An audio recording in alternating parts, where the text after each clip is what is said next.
ginagawa yung Advent Revolution. Taon-taon, di ba? Yung Advent Revolution. Taon-taon, nagdihiwang ng simbahan, ang Advento. Sapagkat ito yung paglalakbay natin tungo sa ating paghahanda sa pagdating ng ating Panginoon. Pero ito, it's more than just a journey of waiting. No? Pero it allows us as well na maging attentive tayo, no? Kung gaano kalapit ang Diyos sa ating buhay. Advent is about that. To allow us to become attentive to God's nearness in our lives. Hindi lang siya yung paghahanda para sa Pasko, but it is a sacred season in which God calls us na maging mapagmatsyag, maging handa, at upang tanggapin ang nakapagbabagong grasya ng pag-ibig ng Diyos. Kaya nung inihahanda ko ito, sabi ko, taon-taon nilang ginagawa. Taon-taon siguro pare-pare yung nakakikinggan nila. Ano kayang pwede kong dagdag, no, para sa kanilang paghahanda para sa panahon ito? Kung kaya nung ako'y ninilay din para sa paghahanda nito, naisipan kong gamitin yung apostolic exhortation ng ating Santo Papa ni Pope Leo na Dilexite. Nabasa niyo na po yung Dilexite? Oo, nabasa siguro ng iba. So yung Dilexite, ang English niya ay I have loved you. Iniibig ko kayo. Minamahal ko kayo. So it echoes God's tender, God's unwavering love. A love that was not, na hindi malayo sa ating buhay, kundi patuloy na pumapasok sa atin. At sinasabi ni Pope Leo dito sa dokumentong ito na yung reality kung saan yung mga mahihirap ay kailangan pagtuunan ng pansin. At sinasabi niya na yung mga marginalized, no, yung mga nasa laylayan ng lipunan, ay hindi lamang mahalaga sa buhay natin bilang mga Kristiyano, bilang mga sumusunod kay Kristo, kundi sila ay it is relational. Ito yung pagkikipag-ugnayan natin sa bawat isa. Hindi mo pwedeng sabihin, mahal ko kayo, wala mo na ugnayan sa inyo.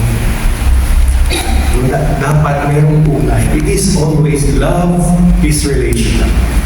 Sinasabi rin niya na love is incarnate. Ano yung incarnate? Nagiging karne. Totoo! Incarnate means pagiging karne, pagkakatawang tao. So, ibig sabihin ng incarnate is nabubuhay. No? Nagkakatawang. Kaya nga yung term natin, incarnation, di ba? The incarnation of Christ, the incarnation of God, ang pagkakatawang tao ng Diyos. Ang pag-ibig ay nagkakatawang tao. Ang pag-ibig ay sinabubuhay. At sinasabi din niya na ang pag-ibig ay nakapagbabago. Hindi mo siya rin sabihin, mahal kita, pero lagi mo namang sinasaktan. Anong klaseng pag-ibig yun? No? Oo. Tough love daw. Ano mo bago ka din? No? Hindi pwedeng tough love. So, kailangan may pagbabago. So, bakit ko pinili itong text na ito sa inyo, Dilexite? I encourage you, pag-uwi ninyo, maybe before Christmas, no? Unti-unti yung basahin, no? Mga 10 paragraphs each day. By the time na darating ang Pasko, nabasa nyo na yung kabuuan. No? Nasa Vatican.pa na website. I-search nyo, Dilexite. So, pinili ko to sapagkat alam ko na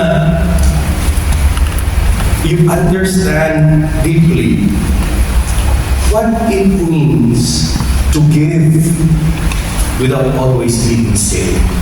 No, na hindi yung nagbibigay tayo na hindi nakikita ng iba. To care without being acknowledged. To sacrifice always without being always understood.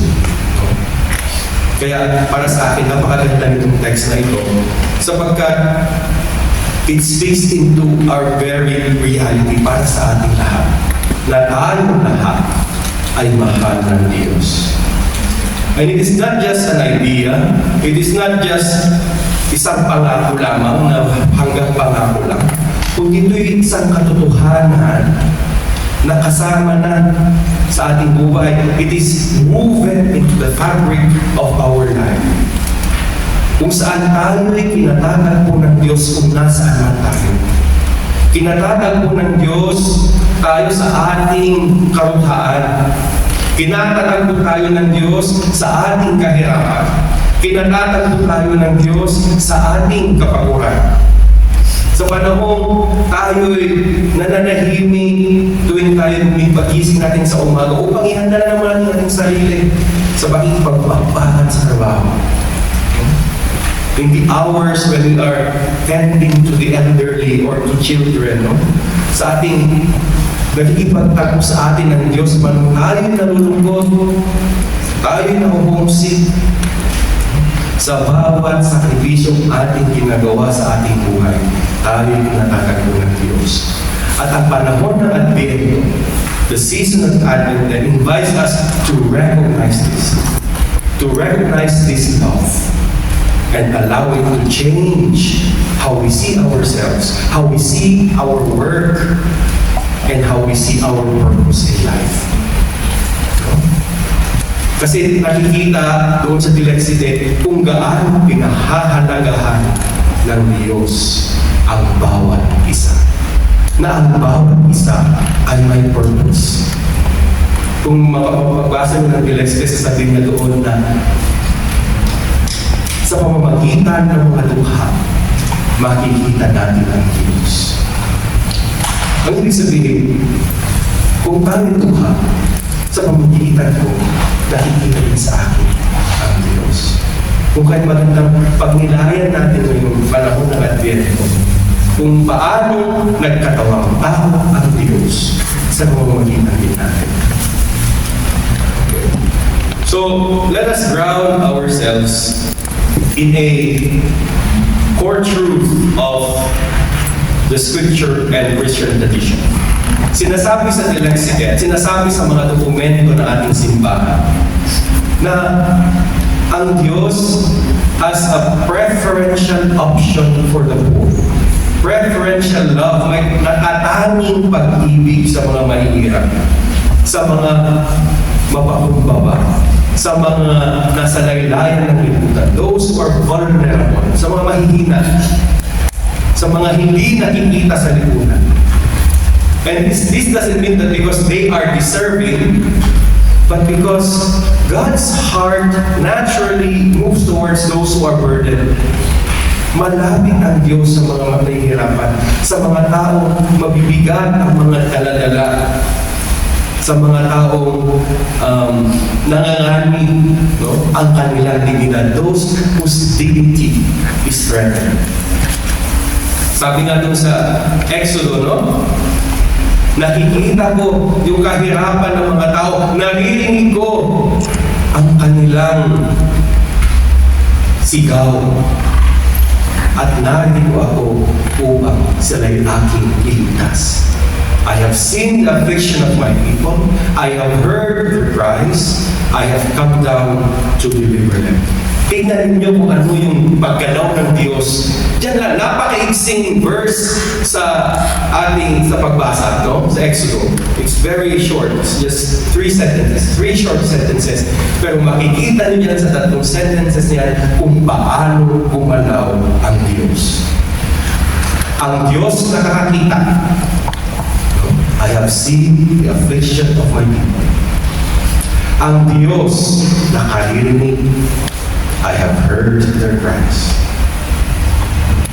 I have come down. Ang Diyos gumagalaw, lumapapa. I have come down to deliver them. God acts. God sees. God hears. God moves. God acts. Ganyan gumalaw ang Diyos. At ganito yung pag-ibig na tunay na bumababa. Ang pag-ibig na tunay na pumapasok sa kahirapan. Ang pag-ibig na nakapag-restore ng ating dignidad bilang kanyang mga anak, bilang mga tao.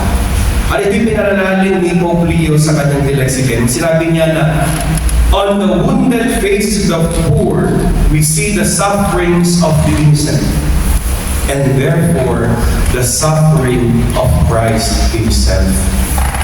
Ibig sabihin na yung mga mahirap, hindi lang basta tutulungan, sila mismo ang nagpapakita sa atin ng pagmumukha ng Diyos, ng mukha ni Kristo. Kung kaya't yung kanilang mga struggles, they are sacred. No? They are holy. Banal ang kanilang pinagdadaanan sapagkat si Kristo ay nakikiisa sa kanila. No?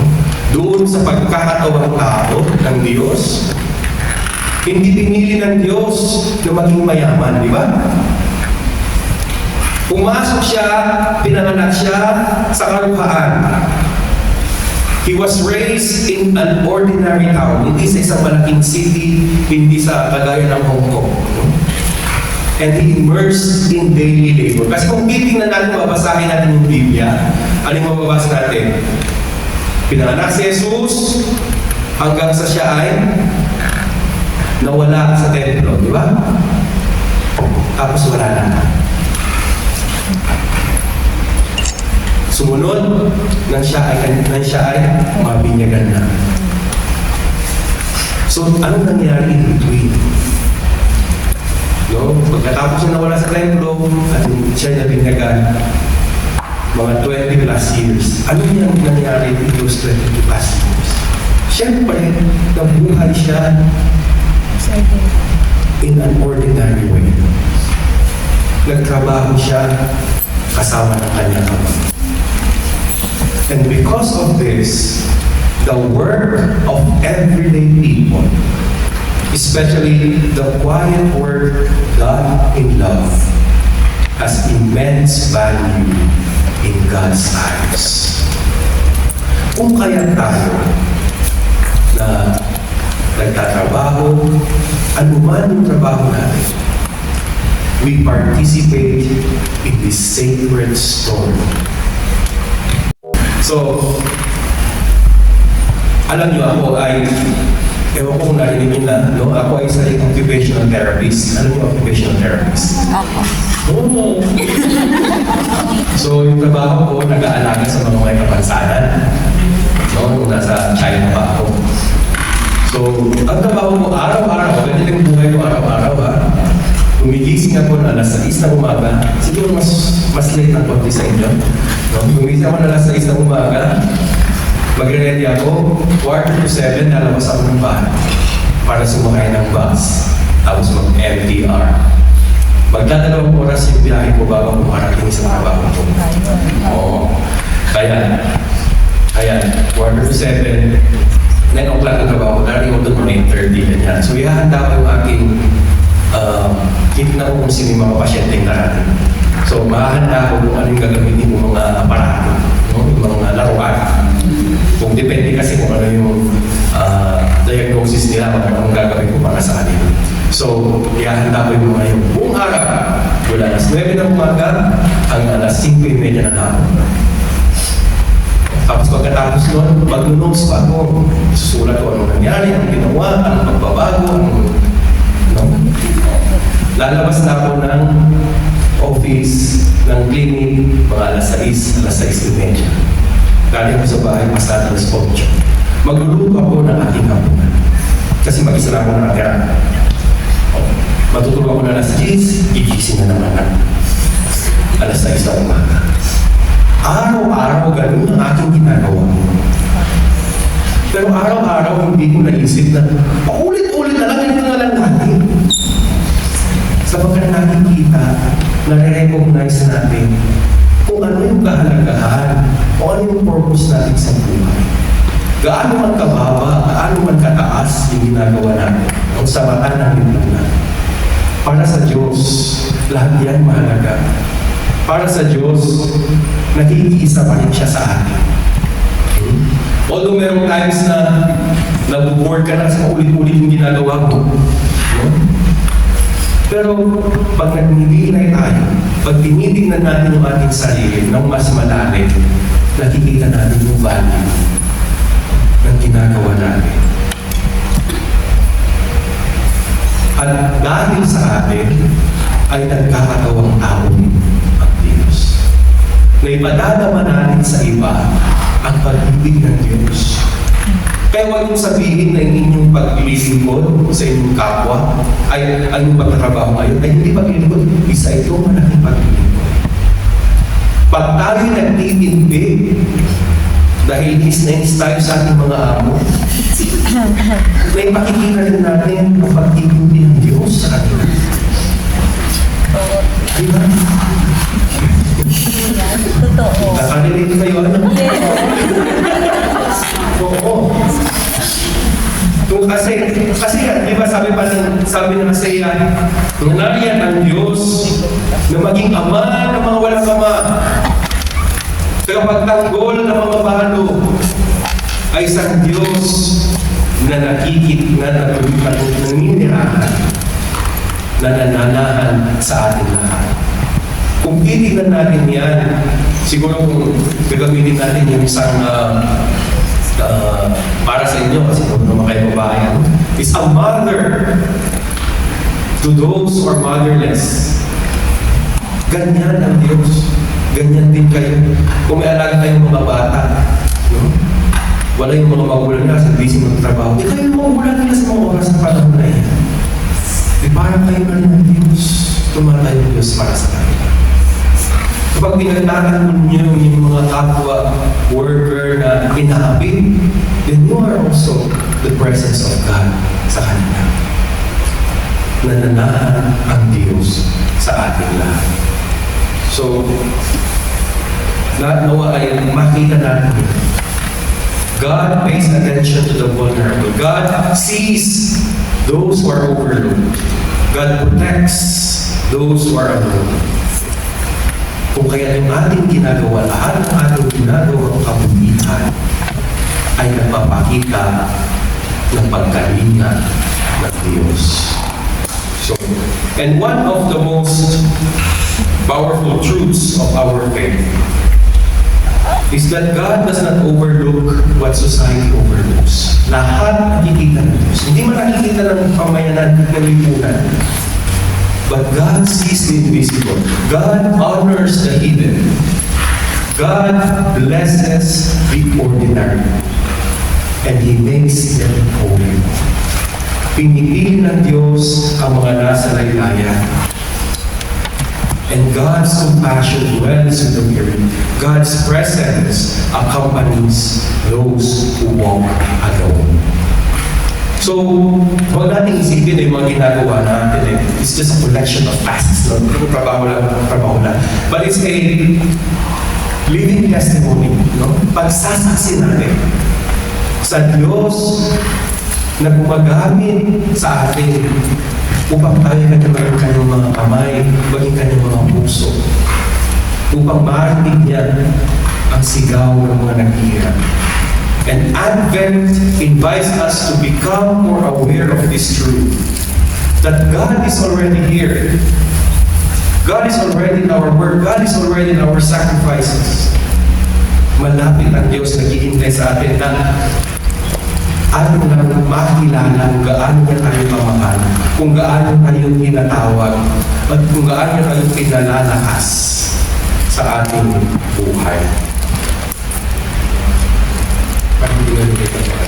So,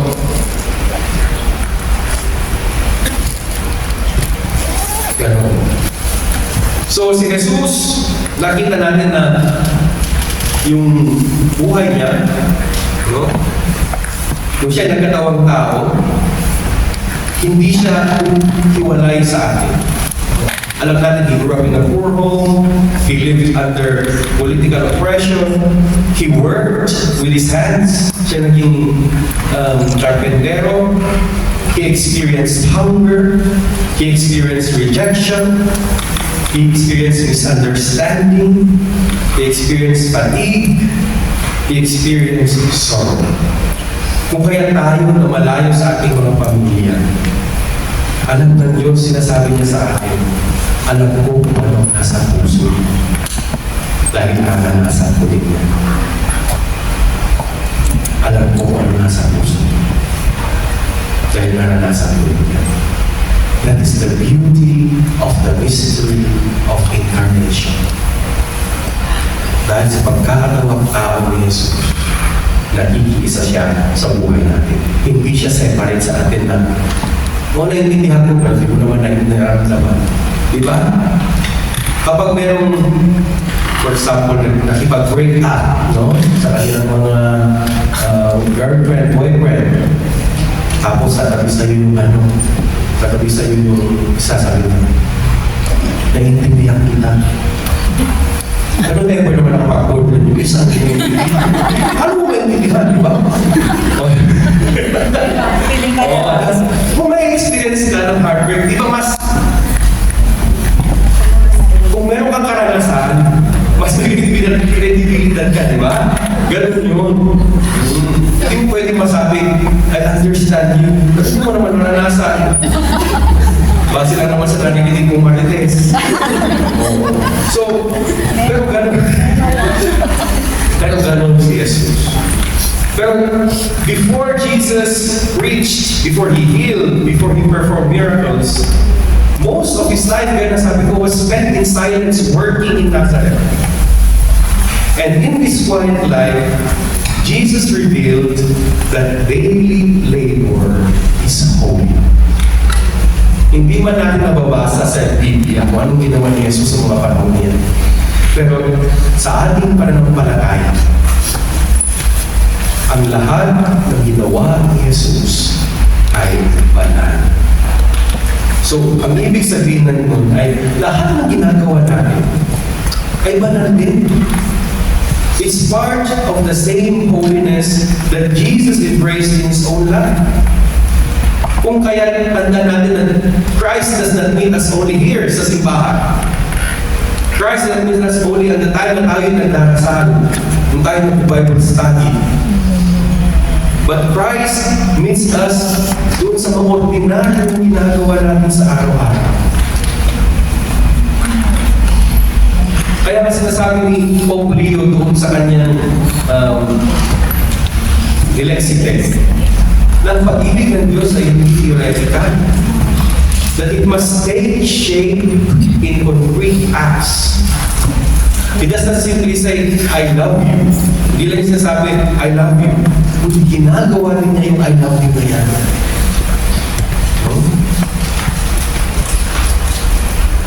Kung kaya yung ating mga ginagawa becomes a form of prayer.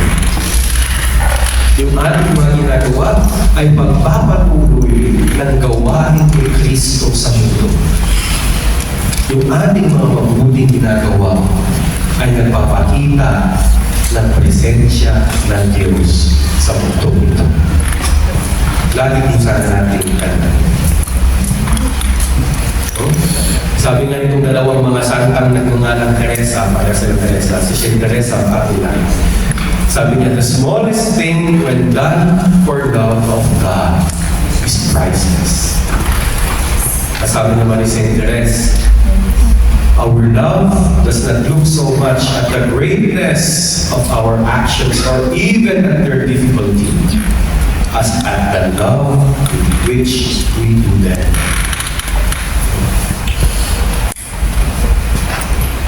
To labor with love. Sabi pa nung kilala niya yan. Walis ko kilala. Isa ako lang sa ganda. Sabi nga ni San Pablo, no? Ano man yung ginagawa ninyo? Do it with all your heart as working for the Lord. Hindi para sa tao. Kaya kung iniisip natin, ginagawa natin, trabaho natin para sa mga amo natin, mahirap talaga. Hindi natin makakayanan. Hindi tayo makakalahon tayo sa Bisaya pa. Hindi tayo makapag Sustain in English. Hindi natin masusustain yung buhay natin kapag ganyan. Pero whatever we do with all our heart ay para sa Panginoon, napapadali ang lahat. Amen. Diba?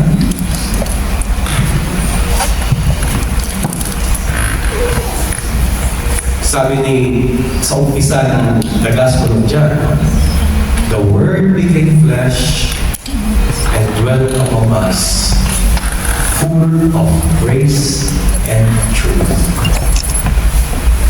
Ito yung pundasyon ng ating pananampalataya. Na ang Diyos piniling magipamumuhay sa atin, na ang Diyos pumapasok sa buhay natin in humility.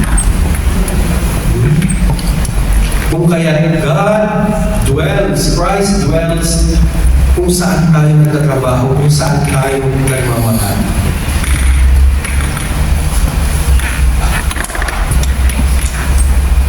Itong nakaraan, di ba may sunod dyan sa tayo mo? Yung totoo ba yung pinasunod na Pilipina na she was trying to protect yung 1-year-old daw na baby? Totoo yun. 3 months. 3 months. Hindi naman nasunod.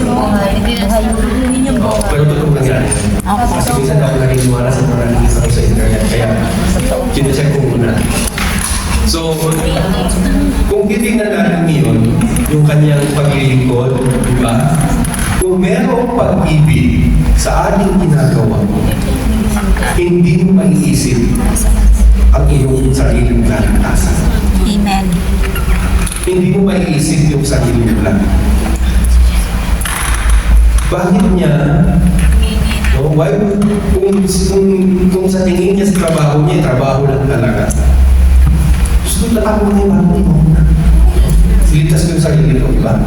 Ganun, di ba ganun yung instinct ng mga walang pagmamahal? Pero kung merong pagmamahal sa puso natin, hindi mo maiisip yung kahirapan. Hindi mo maiisip na nasasaktan ka ng minsan. Hindi mo maiisip na nailigtas mo yung sarili. Na yung sarili mo lamang yung iisipin. So Advent then is lived. No? Yung panahon ng Advento is lived through compassion, through perseverance. Siguro sa buhay na hindi mo kailangan ng gano'n, no? Na dramatic sacrifice na nangyari dun sa kababayan natin. But it is in the constant offering of our daily life.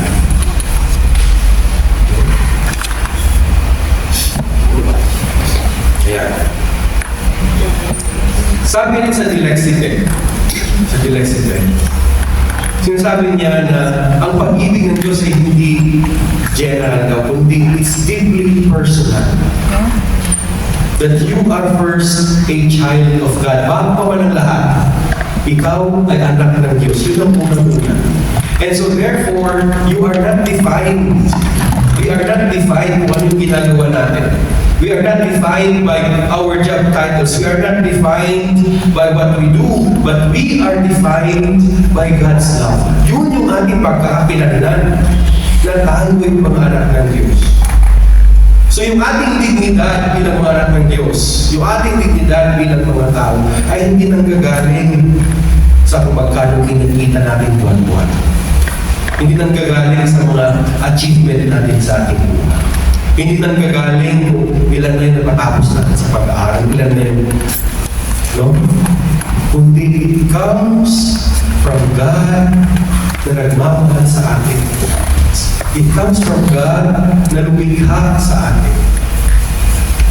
Sabi nga ni San Pablo, walang makapaghihiwalay sa atin sa pag-ibig ng Diyos. Hindi talaga. Paghihirap ba, pagkatihan ba sa kanya yun? No? Gutom, tabak. Ano ba yung tabak? Alam mo, tabak. Hindi walang nakapaghihiwalay sa atin. All of us, we belong to God. And so we have to recognize this dignity. Ngayong panahon ng Advento, makikita natin ito sa pamamagitan ng ating pagninilay, pagtititignan natin kung gaano tayo kamahal ng Diyos.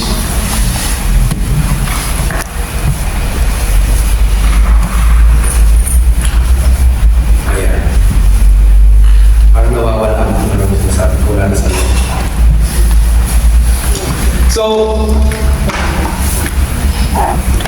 So Advent, is a season of waiting. But it is not just passive waiting. Ito yung paghihintay na puno ng pagtitiwala, puno ng expectation. Alam naman natin kung ano kahirap maghintay, no? Alam niyo, ako ay, ayaw ko talaga yung pumipila.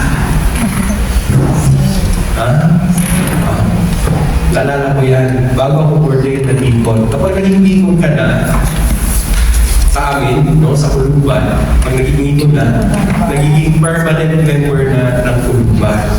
So, ibig sabihin ng permanent member ng Puluban, nagiging regular empleyado ka na ng Puluban. Yun yung sa amin. Kailangan mo na mag-SSS. Magpulong sila ng SSS mo, di ba? Kasi empleyado na nga. Sabi nila, Andre, pumunta ka ng SSS, kumuha ka ng SSS number mo. Ano naman, pumunta naman. Pagkakapahaba ng pila. Umalis ako. Umalis ako. Di na ako bumalik. Na-assign ako sa Taiwan, pari na ako. Pagkatapos sa 3 taon, nagbakasyon ako. Sabi nila, Father, marinig na mapupunta na kami ng SSS kasi empleyado ka na namin 3 taon. Hindi pa namin nauhulugan yung SSS mo. Pinapilit na namin kumila. Kasi makakasukan na sila Pero yun na nga, ayaw natin yung naghihintay. Ngayon na, napakabilis na ng communication, ayaw din natin naghihintay ng matagal na response. Agree. Alam mo yung trabaho ko, phone email. Nasa opisina nag-email. Gusto nila ko nag-email sila sa'yo, agad-agad sasagot ka. Pag di ka nakasagot, aawan ka. Pero yung Advent is a season of waiting, Kailangan meron tayong disiplina ng paghihintay. Wala ko nun. Kaya itong Advent, tinuturuan ako. Andre, maghintay ka. Hindi pwede lang ganyan. So tayo is a waiting, And the waiting then becomes a form of hope. And then hope becomes a form of prayer. And prayer becomes a connection with God's own heart. Ibig sabihin yung ating endurance, yung ating perseverance, yung ating patience. Mahirap man pagminsan. Pero nakikiisa tayo doon. We form a deep communion with us. Na naghihintay din. Na naghihintay din para sa atin. So, Advent, our Advent journey is a call to live hope. It's a call to live hope in the midst of struggle. It's a call to hope. It's a call to justice. And it's a call to mission. Kasi nga, di ba, inaaniyahan tayo makiisa din sa buhay ni Jesus. Hinahanda natin yung sarili natin na mag-isa sa kanyang buhay. So, Advent is a season where we open our hearts not only to God who comes, but to those whom God loves most tenderly. Para din dun sa mga minamahal ng Diyos. Kung kaya ang Advent is a time of transformation, no? Sa ating buhay, sa ating pakikipag-ugnayan sa ating kapwa, sa ating puso, kung paano natin sila bubuhay yung ating bukasyon, no? Bilang mga Kristiyano. And so let us reflect together itong tatlong ito. Advent as hope, Advent as justice, and Advent and mission. Ba't ako sinisipon nila? May lamig pa. So alam natin na yung hope, anong pagkakaiba ng hope sa optimism? Yung optimism, ano yung optimism? Yung positive thinking, di ba? Anong pagkakaiba niya tungkol sa positive thinking, optimism, at saka yung hope? Yung hope kasi, you don't pretend that it's going to be easy. Hope is choosing to trust God kahit na mahirap. Yung optimism kasi madali, no? Madali na lang yan kasi mangyayari. Yung optimism. You have a glimpse of what's going to happen. Pero ito, you have no glimpse, hindi mo alam kung ano mangyayari, pero nagtitiwala ka na sa kabila ng lahat, nariyan ang Diyos kasama. Yun yung hope. So hope is choosing to trust God. Sabi nga ni San Pablo, that God is the God of hope. Ang Diyos ay Diyos ng pag-asa. At pinupuno niya tayo ng kaligayahan, ng kapayapaan, pamamagitan ng Kanyang Espiritu Santo. So ibig sabihin, yung hope ay nanggagaling sa presensya ng Diyos sa ating buhay. So, sa buhay natin, no, yung hope na yan. Alam niyo, nung ako'y seminarista pa, yung hope na yan. Yung hope na yan, hindi madali. No? Kasi, naalala ko, nasa language school pa ako noon, nag-aaral ako ng Mandarin. Kaya marunong ako mag-aaral. Yabang. Nag-aaral ako noon sa Wuhan. Tumira ako sa Wuhan. Alam niyo yung Wuhan? Yes. COVID. Nakaka-COVID ka ba? So, ha? Nakaka-COVID ka ba? Nagka-COVID lang. So, sa Wuhan, nag-aaral ako noon. Mahirap mag-aaral ng language, no? Yung klase namin, hindi pa naman manabukan yung klase. So nasa klase ka, yung mga classmates ko, mga magagaling. Yung nabubuho ako sa kanila. Kasi mga Koreano, mga Vietnamese, yung meron na silang background sa Chinese, di ba? Kaya ako, buo talaga. Hindi, doble yung trabaho, yung mag-aaral, no? Talagang pupursige mo, talagang pursige. Ang nangyari, kinasal yung kapatid ko. Nagpaalam ako ganyan. Pwede pa pumunta sa akin para maganda yung kasal ng kapatid ko. Hindi ako biniyakan. Kaya sa walang ulo. Ano ba itong buhay na pinasa? Ngayon yung kapatid ko sabi niya, ganito na lang, pagkatapos ng kasal, papasyal kami sa Hong Kong, magkita tayo sa Hong Kong. Hong Kong, kasama ng China. Pinayagan ako kasi hindi Pilipinas siguro ko Hong Kong na. So, pinayagan ako na Hong Kong. Kita kami ng kapatid ko, isang linggo kami dito, tapos nag-iwalay na akong balik doon. Isang linggo akong umabsent, ano nangyari? Kumusta naman yung buo?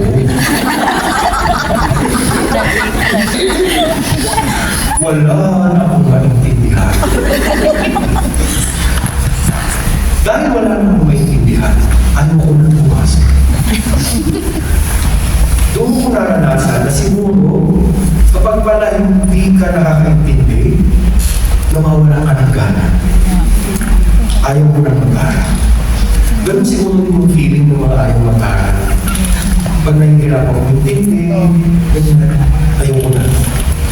Ganun na ganun yung feeling ko. Alam mo, ay intindihan mo na kung bakit yung iba ayaw mag-aaral sa mga panahon na yun. Diba? Oo. Pero ayaw ko na talaga. Umabsent ako na umabsent. Wala akong maintindihan. Parang hindi na ako pagsalita mo sa ako. Parang, ganun. Nakaupo ka lang doon, nakatanga, nagsasayang ka lang ng oras mo. Yun pala, yung in charge sa akin na pare, nakikita niyo umabsent ako. Di sabi ko sa kanya, pwede akong paalam ko sa kanya, lilipat ako doon sa mas slow na klase. No? Alam ko ba na may pinagalitan? Dahil daw absent ako ng alam mo naman hindi ka makaintindihan kasi ka absent eh. Hindi mo ako makaintindihan. Galit na galit ako. Sama na mo. Sabi ko, uwi na. Hindi na ko magpapake.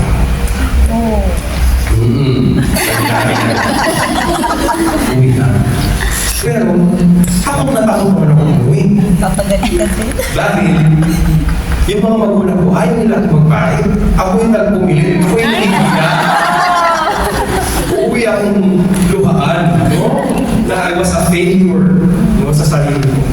Kasi ayaw ng mga magulang ko maging pare. No? Ako yung nagpumilit. So, hiyang-hiyang ganyan. So, nakapag-decision na ako, uuwi ako. Tapos na lahat.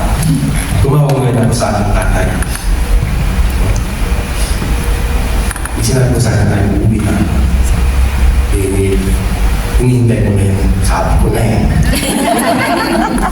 Tapos sabi na tayo, kung gusto mo umuwi, may bahay ka naman, umuwi ka. Magtutulungan tayo. Diba? Yun yung ayaw na may hope. Yun yung hope. Alam mo na hindi madali pero nagtiwala ka na something good is going to come out of this. No? So, nakapagpaalam na ako sa tatay ko, ganyan dyan ang na ako. Ito namang classmate ko, pumunta sa kwarto ko. Hindi kumatok na ganyan. Galing pa akong iyak. Tapos sabi niya, anong iyak-iyak mo dyan? Uwi na. Pilipino din siya. Uwi na. Magpapasko. Magpasko ka muna dito bago ko umuwi. Kasi nga, nag-organize kami ng mga classmates namin ng Christmas party. Tapos sabi niya, alam niyo, iwan mo kami, nag-organize tayo ng Christmas party, tapos wala ka. Mag-Christmas party muna tayo. Sabi ko, ilang araw na lang dito. Bago kasi magpasko, ilang araw na lang. Sabi ko, sige. Hindi, nag-Christmas party ka muna. Noong Christmas party, sabi ng isang kaklase ko, taga-Thailand, Chinese din siya, Chinese yung mga parents niya. Tapos sabi niya, ba't nawawala mo na ng gana ng pag-aaral? Dati-dati, pabibo ka. Parang Jollibee natin. Bida-bida sa'yo. Pabibo ka. Bakit na nangyari? Wala nang maintindihan kaya umuwi na ako sa makalawa. Sabi niya gano'n. Ha? Sabi niya, huwag kang umuwi. Magtutulungan ka namin mag-aaral at punta ka sa bahay doon hapon mag-reading tayo araw-araw. Yun ang ginawa mo. Tapos, di na ako umuwi. Kaya ako ngayon. So, you know, like, yung hope is not passive. Yung hope is you refuse to allow hardship to dictate your future. Hope refuses to allow hardship to dictate your future. So, kaya alala ko yung classmate ko na yun nung bago ko ordinahan. Hindi niya alam na seminarista ako kasi wala na alam sa China yung seminarista. Nung bago ko ordinahan, sinabihan ko siya. Actually, buntis siya. Sabi ko, seminarista, pagpapari ako. Explain ko kung pagpapari sa kanila. Tapos sabi ko, alam mo, kung hindi dahil sa'yo, bakit ako mo ordinahan? Kasi wala na yung hope sa puso ko. Yung mga panahon na yun. Yung hardship has dictated sa puso ko na nagkukunan mo ng mangyayari ng buhay mo na gusto mo. Pero dahil sa'yo, nabuhay mo yung pag-asa. Kaya niyaya ko siya sa ordination. Pumunta siya sa ordination. Isang Buddhist na classmate. And then, so Advent invites then all of us, no? Niyaya tayo ngayon ng Advent to protect that flame of hope sa ating mga puso. Lalo na pag mahirap yung pinagdadaanan natin. Ang Diyos nakikita ng lahat at pinalalakas na tayo. God works through it, no? Sa lahat ng mga paghihirap natin upang hindi mawala yung hope na yan. And then Advent, sinisip mo na ako. Ang malamig kasi. Okay na. Hindi ako ginigil, no? Emotional lang sa mga. Advent is also connected to justice. So Advent is a season that calls us to prepare the way of the Lord. Diba? Narinig nga natin pagbasa, repent for the kingdom of God is near at hand. Sabi nga ng pagbasa kanina. To prepare the way of the Lord. Not only by preparing our hearts, but also by helping create a world kung saan where there's dignity, where there is love, where there is compassion. Sabi nga ni Propeta Micah, no? To do justice, to love kindness, and to walk humbly with our Creator. Ito lang yung hinihingi ng Diyos sa atin. Katarungan, pagmamahalan, at kapakapag babaan kasama ng Diyos. Hindi ibig sabihin ng justice rally, welga. But it's begin with seeing that our own dignity. When we stand up for one another, when we choose fairness, when we choose truth, when we choose compassion sa buhay natin. At ang Adbyento pinaalala sa atin na God is present and attentive kung merong injustice na nangyayari. And justice starts in the community sa mga maliliit na bagay na ating ginagawa sa bawat isa. Kapag ating pinakikinggan yung struggles ng kapwa natin, naroon ang katarungan. Kapag sinusuportahan natin yung mga assistant natin na nahihirapan, nandyan ang katarungan. Kapag meron tayong alam tungkol sa ating mga rights, tungkol sa batas na, for example, may bagong batas na hindi ka pwedeng umuwi kung hindi tamang kawiran, may multa. Pag sinabi mo yun, that's justice, that's helping others. And these are not small things. Kasi siguro iniisip natin, maliit lang na bagay na mayagan. These small things are the seeds of justice. Diyan nag-uumpisa. Gaya nga sa pagbasa din kanina, yung sa puno ni Jesse na pinutol, alam mo patay na. Pero pag may gusto mong na-motive, lalaki ko ulit. Yun ang sinasabi ng pagbasa natin. And that's where justice is. So, ang Advent, is a time also of justice. And then, gaya ang sabi ni Jesus, ano man ang ginawa mo sa iyong kapwa, ginawa mo kami sa akin. So, justice begins there. Now, act of mercy in lifting each other up, in recognizing the holiness of one another, of each other. Nariyan ang katarungan. And then Advent and mission. Sabi ko nga kanina, Advent, hindi passive. Ang Advent, it calls us to mission. Hindi ba tayo napupunta sa ibang lugar, sa malayong lugar, gaya ng umuhan. But mission can happen in the spaces kung nasaan tayo. Kung titignan natin yung mga alagad ni Jesus, yung mga unang alagad ni Jesus, mga mangingisda, mga mangangalakal, mga ordinaryong tao. At hindi hinintay ni Jesus na maging perfecto sila. He called them in the middle of their tasks. Paano tinawag ni Jesus sina Simon Pedro, sina Andrew, No? James and John. Anong ginagawa nila? Sa gitna ng kanilang trabaho, iwan niyo yan, sundan niyo ako. He called them in the middle of their tasks. And I think that same is true for all of us. Yung mission natin is not somewhere else. It is where God has placed us now. Narito na, nasa mga bahay kung saan tayo trabaho. Narito na. And mission then means to allow God's love to take shape in our daily life. Sa ating pag-ibig, sa ating compassion, sa ating gentleness, sa ating integridad. Yung ating pagiging totoo, yung ating pagiging faithful. Kung kaya, our life becomes a mission. So, when we choose kindness instead of resentment, then we choose mission.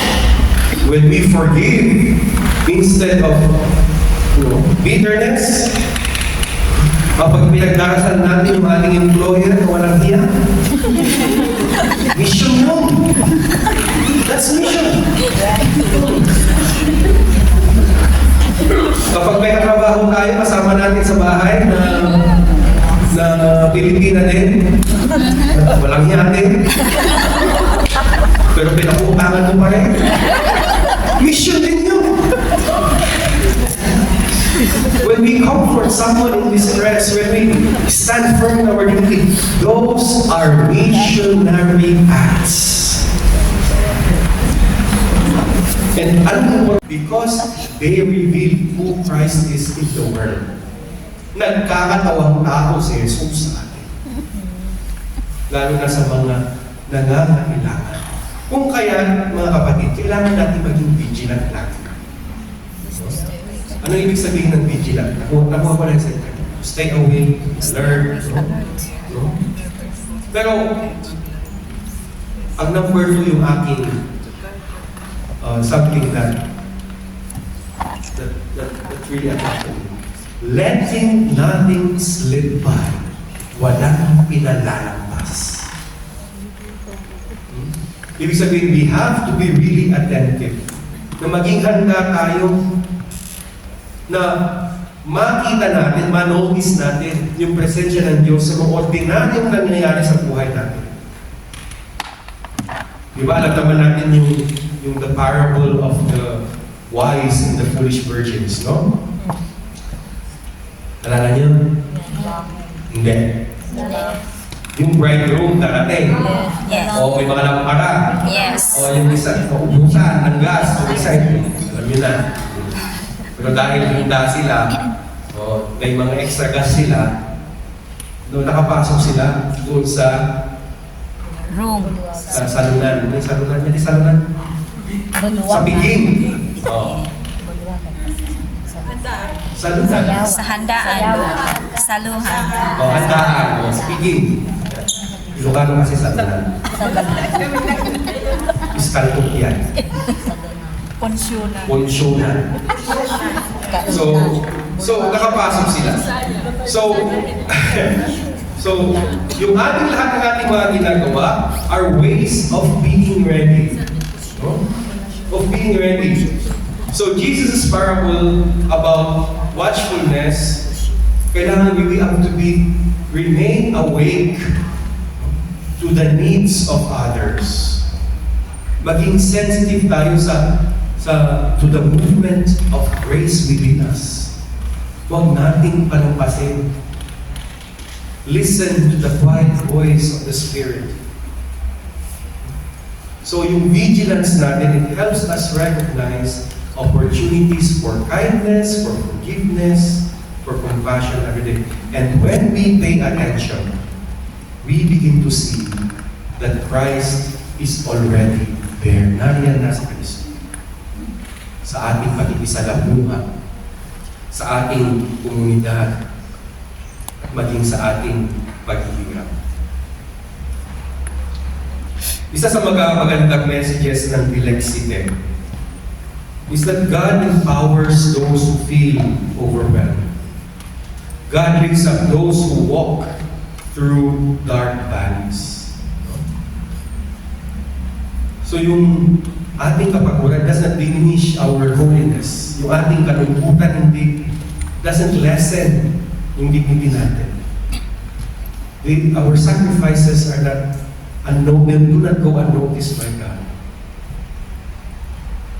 And then, nakikita rin natin na sa pamamagitan natin,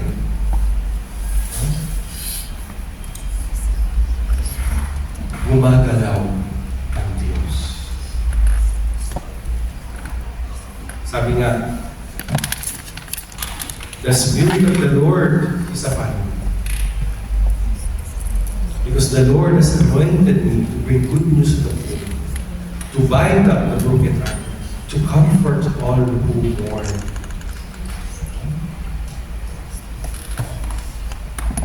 Tayong lahat, biniyayahan din ng Diyos ng kakayahan magdala ng mabuting balita sa mga mahihirap. So, I'm conscious of the time. So, ano yung mga practical ways din para tayo mabuhay ng live fully the season of Advent? So, ito yung mga suggestions. Intentional prayer. Ano yung intentional prayer?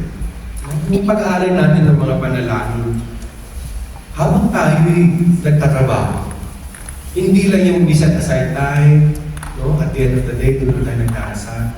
Pero pwede rin tayong gano'n, no? Habang nagtatrabaho. Alam niyo, nung ako ay hindi ko maintindihan noon eh. Ako sinalista pa doon sa Tayuman, merong ano doon, Home for the Elderly, na mga nag-aalaga yung mga sisters ni Mother Teresa, no? Mga missionaries of charity. Tuwing weekend, nandun ako. Ano yung ginagawa ko? No? Naglalaba. Naglalaba ng malambing ng mga matanda.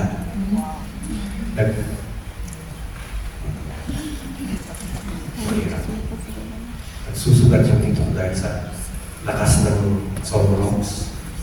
Kasi nga, dumi. Mga bedsheet. So yun yung trabaho. Every weekend, nandun kami ng mga kasama ng mga sinalista. Trabaho namin, naglalaba. Pero, isa sa mga gawain ng mga madre, hindi sila nag-uusap sa isa't isa habang nagtrabaho. Anong ginagawa nila? Nag-uusap sila. Nagdarasal sila. So yun isa sa mga natutunan ko sa aking buhay na kapag may ginagawa akong bagay, na pwede ko palang gawin yun.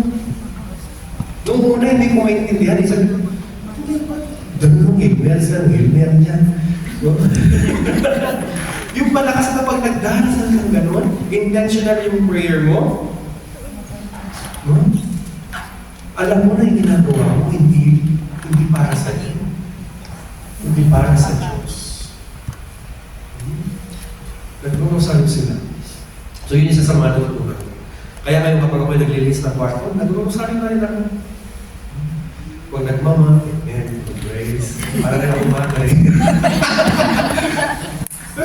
Pero, like, although, so, maganda. So, offer short prayers, no? Kapag kayo'y naayos yung higaan ng alaga ninyo, they can be accompanied by prayer for your family, for your friends, no? Kaya hindi pwedeng maging excuse na wala akong oras magdasal. Dahil sa kahit anong ginagawa natin, pwede tayong manalangin. So the second one some practical way that I suggest is to perform acts of love. Saan ba yun? Nagkakasal. So when we do these acts of love, we become living signs of God's love. So, every task, no matter how small, can be done in love. Kung kaya, yung ordinaryong gawain natin ay nagiging ministry na rin. It becomes a ministry, meaning it is a work of God. Pangatlo is mindful reflection. Paano maging mindful reflection? Take a moment each day to recognize God's presence in your work. Lalo nga ginagawa niyo. Reflect. Pagkatapos ng isang araw, spend 10-15 minutes. Ano ba yung ginawa ko ngayong araw na ito? Reflect lang. Ano ba ginawa ko ngayong araw na ito? Ito yung ginawa ko. Saan yung naging mabuti doon? Saan yung mga hindi naging mabuti doon? Paano mo pagpapabuti pa? Paano mo magbago yung ating nagawa? Mindful reflection. Reflect on how your actions embody Christ's care. To recognize God's presence in your life and work. And then celebrate it. No? Celebrate every moment. Kasi lahat ng ginagawa natin para sa Diyos. And then vigilance. No? Stay attentive to opportunities to love. Stay attentive to opportunities to witness to God's care.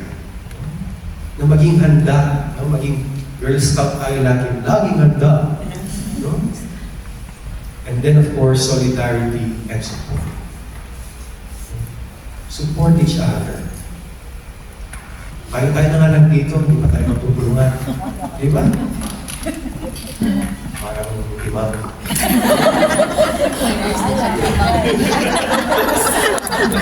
Tayo na nga lang, magsisiraan pa.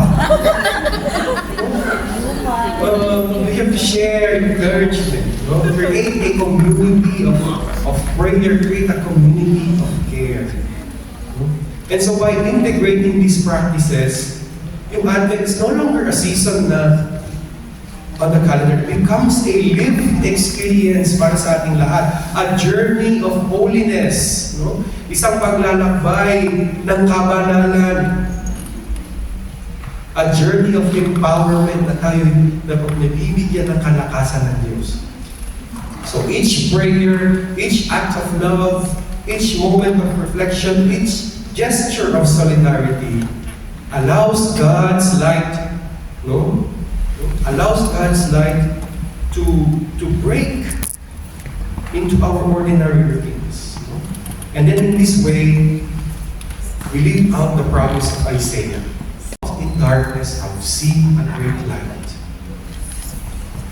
We bring light to places of darkness in our own lives and in the lives of those around us. Nakikita sa atin ang liwanag ng Diyos sa mga ginagawa natin. No? Yun yung incarnation, pagiging karne. Ang pagkakatawang tao ng pag-ibig ng Diyos sa atin. So bago ako magtapos, meron akong sa pagkwento. Pagkwento ko ng kwento, wala na akong mga kwento sa inyo sa susunod.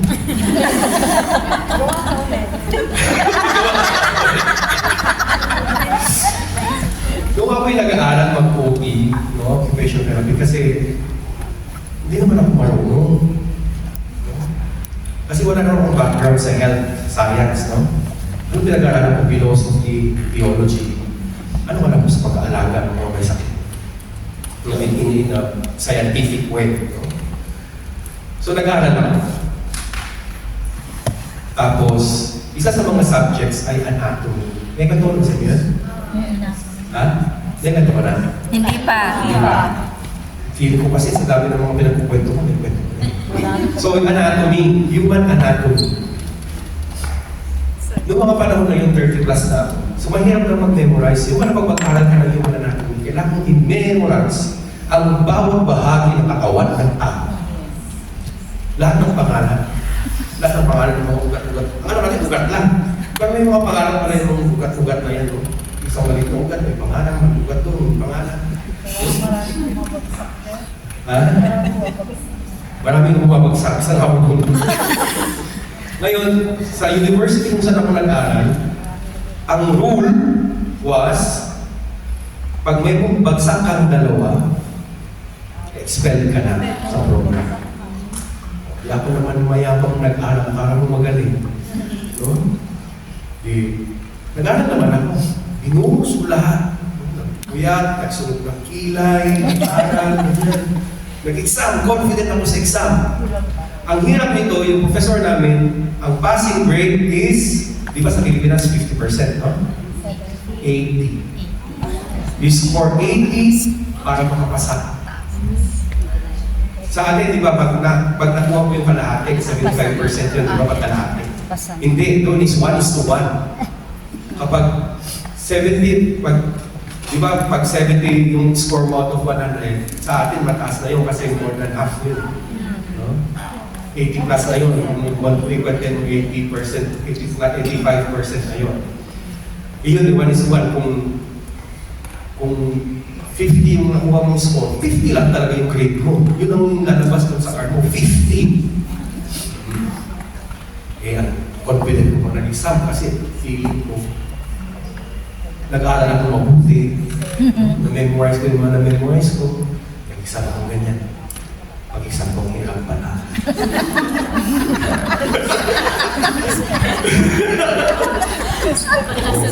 So yung score,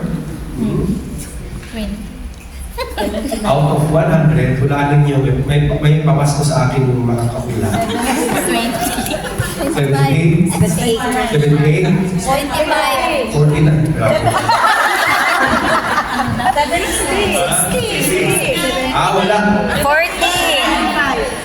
40. Wala. Wala na, tama na. Walang pamasko. 10. 10. Sabi ko na, 52. Bagsak pa din. 45.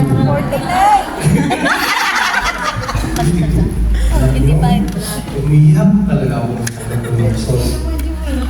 Umiyak. Kasi nakakahiya. Kasi ito na naman, no? Gusto kong, nung gabing iyon, pumasok ako dun sa chapel kasi pumasok ako dun sa chapel namin sa bahay. At talagang ako'y umiyak dun sa chapel. At sinabi ko sa Panginoon, sabi ko, naintindihan ko naman na dapat maging mahirap. Otherwise, walang kwenta. Anong matutunan mo kung hindi mahirap? Naintindihan ko naman. Pero bakit gano'n kahirap? Ginagawa ko ito hindi naman para sa akin. Ginagawa ko ito para sa iyo eh. Pero bakit kailangan mo akong pahiyain?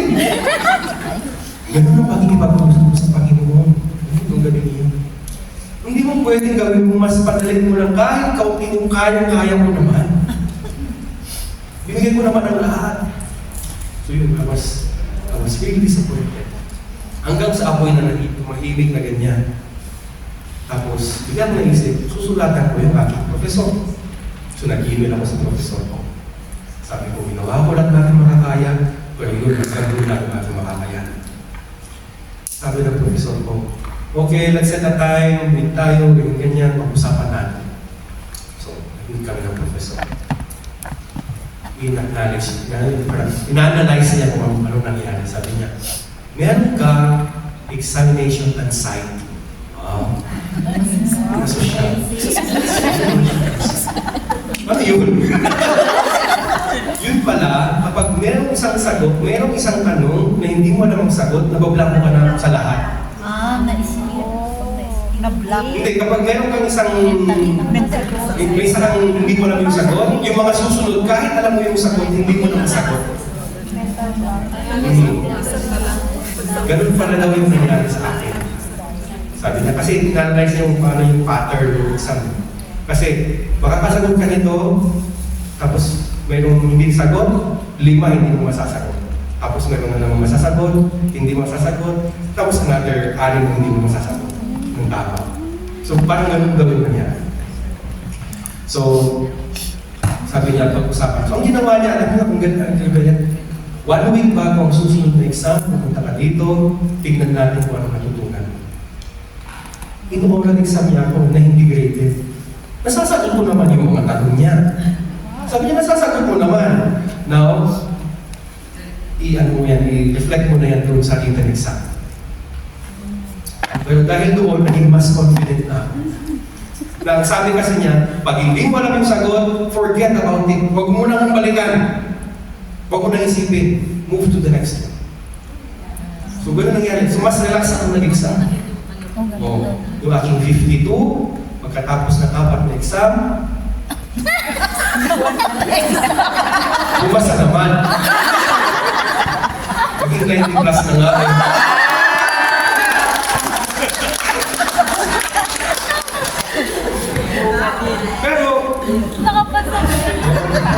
Pero alam niyo, after ng aming graduation, pinunta ko yung professor, dinala ko ng regalo. Nagpasalamat ako sa kanya. Sabi ko sa kanya, maraming salamat dahil hindi mo naman kailangan gawin yun. Pero ginawa mo tulungan ako. At dahil sa ginawa niyo, nakita ko ang Diyos sa inyo. Sinabi ko talaga sa kanya, yun nga, the incarnation of God's love in daily life. Alam mo yung sabi niya? Alam mo, Andre, sabi niya, in my professional life, 90% of my satisfaction is to see my students succeed.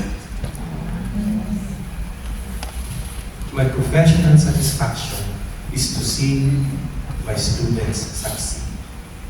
Kung ganun yung tingin natin, na yung satisfaction natin sa ating buhay ay nakapaglilingkod tayo sa ating kapwa. Sa anumang ginagawa natin, nagkakatawang tao ang Diyos sa atin. Kung kaya't lagi natin tandaan mga kapatid, we have to remember these truths. That you are loved. God sees your sacrifices. God sees your labor. God sees your care. And God sees your prayers. You are called. Kayo'y tinawag. Ang inyong buhay at ang lahat ng inyong mga ginagawa ay bahagi ng misyon ng Diyos sa mundo. Hindi siya separate. Kaya huwag niyo maliitin ang mga ginagawa niyo. Because it's part of God's mission of the world. And you are empowered. God strengthens you, God sustains you, and God equips you to live faithfully. So carry these truths into every day of Advent. To let love, to let joy, to let hope guide your actions. Tandaan nyo na lahat ng ating ginagawa, kahit sa kapaguran, kahit sa kalungkutan, nariyan ang Diyos. Malapit ang Diyos.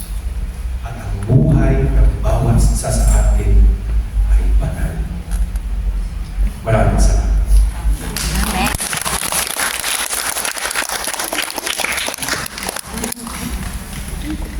Paano natapusin to? May magtatapos pa? Ako? O, sige. Tapusin natin ang isang panalangin.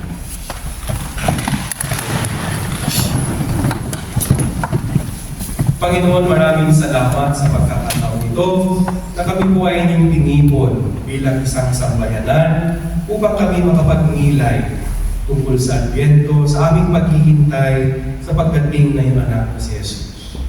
Ipagkaloob niyo po sa amin ang iyong banal na Espiritu nang sa gayon ay amin siyang mahintay ng may lubos na pag-asa at pagtitiwala. Nang sa gayon, kami ay mabigyang lakas na gawin ang anumang iniatas ninyong misyon para sa amin dito sa mundo ito. Nawa ang aming buhay ay patuloy na maging daluyan ng iyong liwanag, daluyan ng iyong pag-ibig, kalinga, hawag at awa para sa lahat ng iyong nilikha. Patnubayan niyo po kaming lagi at ang aming mga mahal sa buhay. Ipagkaloob niyo po sa amin ang lahat ng mga grasya at biyayang aming kinakailangan nang sa gayon ay patuloy kaming maging instrumento ng iyong pag-ibig sa mundong ito. Gabayan po kami lagi at nawang aming buhay ay maging inspirasyon sa iba upang ang aming buhay ay maging salamin ng buhay ng iyong anak na si Jesus. Patnubayan po kami, Panginoon. Ilayo niyo po kami sa lahat ng kapahamakan at nawa ay masalubong namin ang kapaskuhan ng buong ligaya at buong lakas loob na tanggapin ang iyong anak na si Jesus sa buhay namin. Ang lahat ng ito hinihiling namin sa ngalan ni Jesus na aming Panginoon.